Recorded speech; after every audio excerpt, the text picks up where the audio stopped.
퇴직금을 들고 이참에 하나 차려볼까 하는 순간 폐업률은 이미 냉정한 결말을 보여준다. 하지만 그럼에도 어쩔 수 없이 창업을 선택하게 되는 세 가지 이유가 무엇인지, 그리고 준비된 창업과 그렇지 않은 창업이 어떤 결과를 가져오는지 오늘은 이 영상에서 이 두 가지 사실에 대해 같이 들여다보고자 한다. 퇴직 이후 가장 많이 듣는 말 중 하나가 있다. 이참에 하나 차려볼까? 라는 말이다. 퇴직금이 손에 들어오고 시간은 많아지고 뭔가는 해야 할 것 같은데 마땅한 게 없을 때 창업은 가장 쉽게 떠오르는 선택지가 된다. 그러나 관련 통계는 이 선택에 대해 아주 냉정한 결과를 말해준다. 자영업 폐업률은 오랫동안 높은 수준을 유지해왔고, 특히 준비 기간이 짧을수록 그리고 나이가 많을수록 폐업할 확률은 더 높아진다는 사실이다. 그럼에도 불구하고 많은 사람이 창업을 택한다.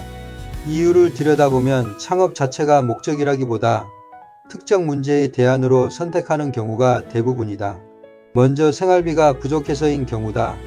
당장 소득이 끊기니 뭐라도 해야 해서 시작하는 경우가 있다. 또 사장이라는 타이틀이 주는 위안 때문인 경우도 있다. 조직에서 나온 뒤 명함이 없어지는 데서 오는 상실감을 대표라는 두 글자로 메우려는 것이다. 또 다른 경우는 그저 소일거리가 필요해서다. 하루 종일 할 일 없는 것이 견디기 힘들어서 뭐라도 붙잡고 싶은 마음으로 가게에 문을 연다.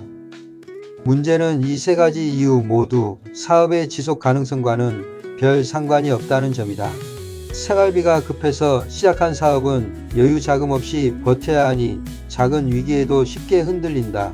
명함이 목적이라면 사업의 매출이나 이익보다 체면이 앞서기 때문에 손실을 인정하고 접어야 할 시점을 놓쳐 빚을 지기 쉽다. 소일거리로 시작한 경우는 애초에 절박함 없이 운영하다 보니까 경쟁이 조금만 치열해져도 밀려나 버리고 만다. 특히 프랜차이즈 창업은 이러한 함정이 더 교묘하게 숨어 있다. 본사는 성공 사례와 안정적인 수익 구조를 앞세워 진입 장벽을 낮춰준다. 그러나 그 성공 사례가 지켜주는 것은 본사의 수익 구조이지 가맹점의 생존이 아니다. 초기 가맹비, 인테리어 비용, 재료 납품 마진까지 본사가 여러 단계에서 수익을 가져가는 구조 속에서 정작 가맹점주에게 남는 몫은 생각보다 적을 수밖에 없다. 게다가 상권이 겹치는 근처의 동종의 브랜드 매장이 새로 열리는 일도 드물지 않아서 그런 일이 발생하면 매출이 급감하게 된다. 그렇다고 창업이 무조건 하지 말아야 할 선택이라는 뜻은 아니다.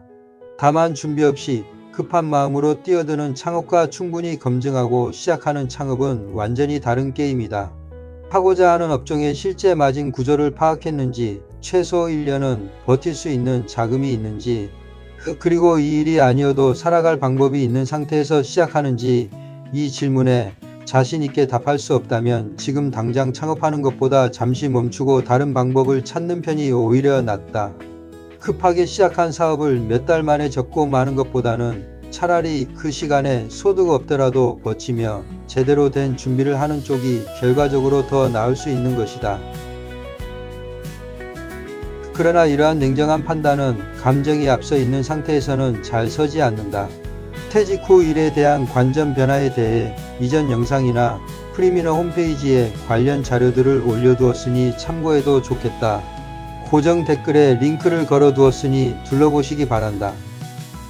결국 창업이 실패하는 이유는 대개 창업 그 자체보다 창업을 선택하게 만드는 절박함에 있다.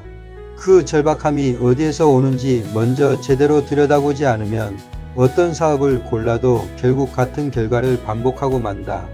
왜냐하면 세상에 쉬운 일은 하나도 없기 때문이다. 지금까지 프리미너였습니다. 감사합니다.